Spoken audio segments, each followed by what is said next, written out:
ఉపాధ్యాయులకు అదేవిధంగా నా తోటి విద్యార్థులందరికీ ముందుగా శుభోదయం.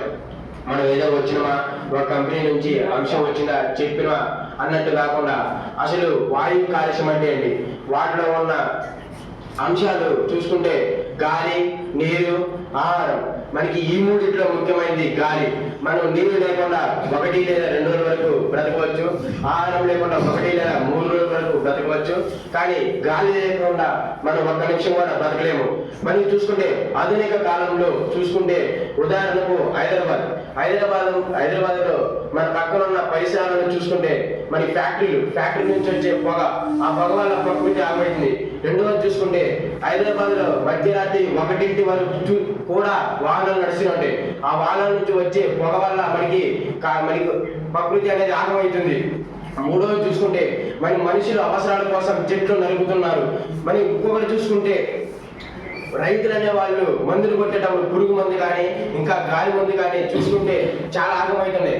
వీటి వల్ల ప్రభావాలు చూసుకుంటే మనం పీల్చే గాలిలో మన భాగాల్లోకి వెళ్ళి మనకి క్యాన్సర్ వస్తాయి.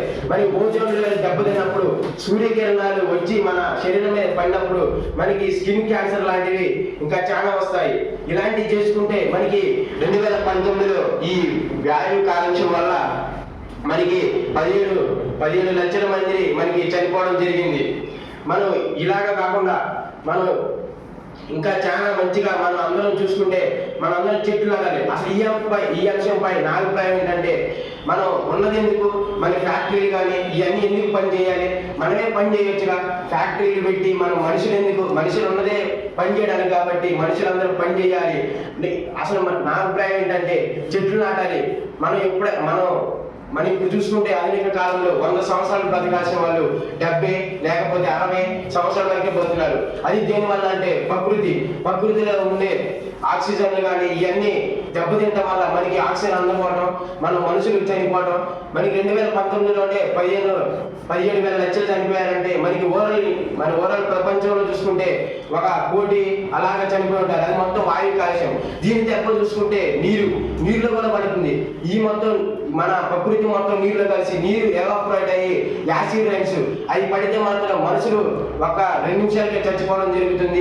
ఇవన్నీ దెబ్బల వల్ల మనం ఏం చేయాలంటే చెట్లు నాటాలి. మనం చేసే ప్రతి ఒక్క తప్పు కనుక మంచి పని ఉంటుంది. మంచి పని చూసుకుంటే చెట్లు నాటాలి. చెట్లు నాటితే మాత్రం మన ఇండియా మొత్తం మంచిగా 100కి 100 సంవత్సరాలు కూడా మన మనిషి అనే వాళ్ళు బ్రతకవచ్చు. అందుకే మనందరం ఏం చేయాలంటే అందరూ కలిసి చెట్లు నాటాలి. ఇలాంటి మన బండ్లు కానీ ఇంకా బండ్లు నడపడం కానీ చూసుకోకూడదు. అందరూ కలిసి లీడ్ ఇండియా ఈ అవకాశం ఇచ్చినందుకు ఇస్కాన్ కంపెనీ వాళ్ళకి నా హృదయపూర్వక ధన్యవాదములు.